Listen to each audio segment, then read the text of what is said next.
Hey everybody, thank you for watching. Today I'm going to be showing you how to do the wonderful kit from Poppyseed Creative. So I've done most of the kit already, but I'm going to walk you through today on how to do the text, the leaves, the snow, and the mistletoe. Once you've got your pattern on your material, you're going to tighten your hoop really tightly because we don't want that material to move while we're working.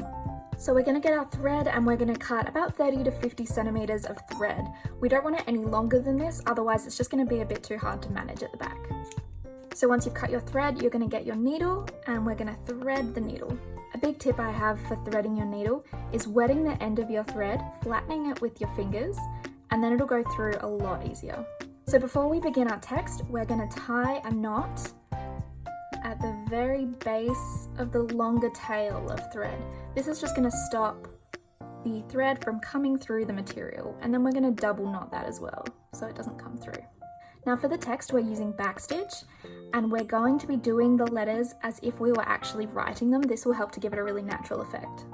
So coming up from the tip of the letter first, pulling that to the side, and then going down about 3 or 4 mil.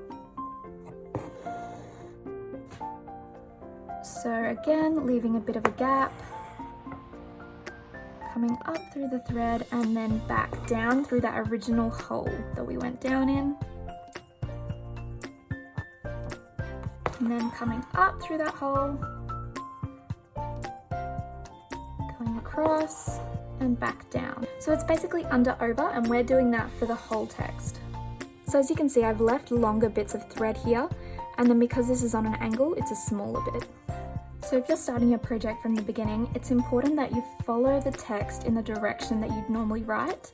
So you're going all the way across, and then instead of jumping from E to this T here, because it is the closest section, you're actually going to tie off that section, move back to the M, and then work it that way.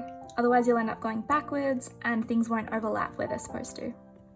So if you're only halfway through a word or a section and you find that you've actually only got a small tail left, what you're going to do is leave about 1 inch of a tail left, and then you're going to get a new piece of thread, thread your needle, holding onto that tail.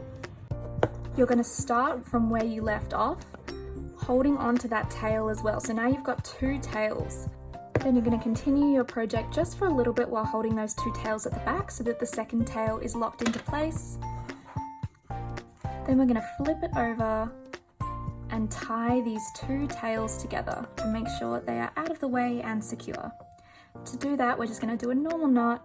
I like to go around twice and then twice again, just to make sure everything is tightly in place, and then cutting off that excess. So when you get to letters like A's, where normally when you're writing, you would go up, over, and then back over that same section, we're not going to do that. So we're actually going to come back through to the next section and start from there. Now when you finish your line of text, you want to make sure you have enough thread to tie it off at the back. Now to do this, I like to just utilize some of these loops we have at the back. So I'm going to thread that through, pull up, and then just tie a knot through that loop. Tugging it tightly, but not too tightly that we leave a drag in our fabric. And then cutting off the tail, and that is secure. Remembering to always keep track of where your needle is when you're putting it down. So in this case, I'm using a needle minder.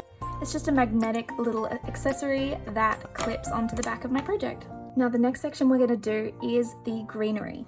So again, 30 to 50 centimeter length, and we're going to tie a little hole in the end. Because I'm starting a new section and I've already tied off all of my tails, I'm doing a knot.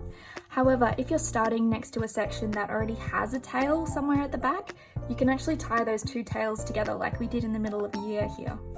Now we're going to do the center of the vines first, then we're going to come back and do the leaves. So to fill in the center of the branch, we're going to be using stem stitch. So to start off, you're just going to be doing 1 up and down, about 5 mil apart.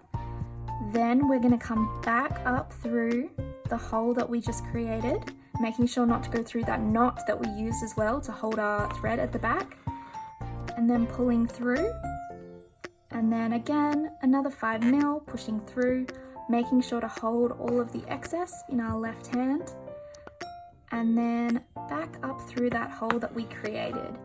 And then we're just going to continue this all the way up until we reach the bottom of that end leaf. So once you finish going up the center of that vine, we're going to do these little offshoots here that are going to hold our mistletoe. So coming up from the hole, if you can't get exactly through the hole that you originally came up from, that's okay. A little bit ahead of it is also fine. Now you can leave smaller gaps for these little vines that are coming up, because that'll just make it a little bit more detailed. And then coming back down and doing the same thing for the other vine. Once those are done, now we're going to move on to our leaves. If you have enough thread left over, you can keep going, otherwise cut a new piece of thread. So to start our leaves, I'm going to come up from the very top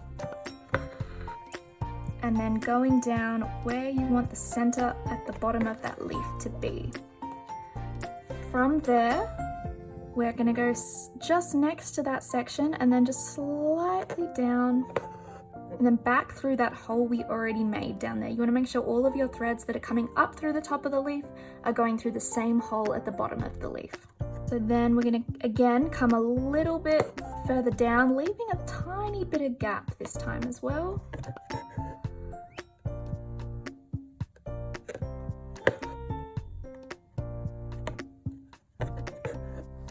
And then because we can see more of this outer side, we're going to come down and just leave a little bit more on that side. And that is our first leaf. So now we're going to start the other side, which is again starting from the top of the outer leaf, then to the center of the bottom, and doing the exact same thing, slightly out and to the right. I'm actually starting to finish off this thread, so I'm going to finish this and then cut a new one. And then once you finish, just tie it off again with one of these loops at the back. Now the next knot we're doing is a French knot for the mistletoe here. Now to do a French knot, you're coming up on one side, you're going to hold that tail in your left hand, holding the needle in your right, obviously the opposite if you're left-handed. From there you're going to wrap it around once, wrap it around again, and you're going to put the needle back in, not the same hole you came up in, but just to the right of that hole, making sure as well that your needle isn't going through that knot that we made. Otherwise it'll be really hard to pull through. From there, still holding the tail in your left hand, you are going to pull that thread through, and it's actually going to create a little knot and a little ball on the end of our thread. So these balls actually vary in size depending on how many times you wrap it around. So for the mistletoe, we'll be wrapping it around twice each time. So again, coming up, wrapping around, and then just to the right of the hole that we initially came up from. If you find that you're pulling on the needle but it's not actually coming through, just go up and down a few times to loosen the thread and then pull it down, and it should come down a lot easier. And there are our 3 mistletoe berries. So now we're going to do the same thing up here on this piece. Now these mistletoe berries actually look better if they're not touching each other, so try and leave a little bit of a gap between each of them like I have for this one. And then once you're done, tie off that bit of red thread. And then lastly for this project, we're going to be doing the little bits of snow on the top of our vines.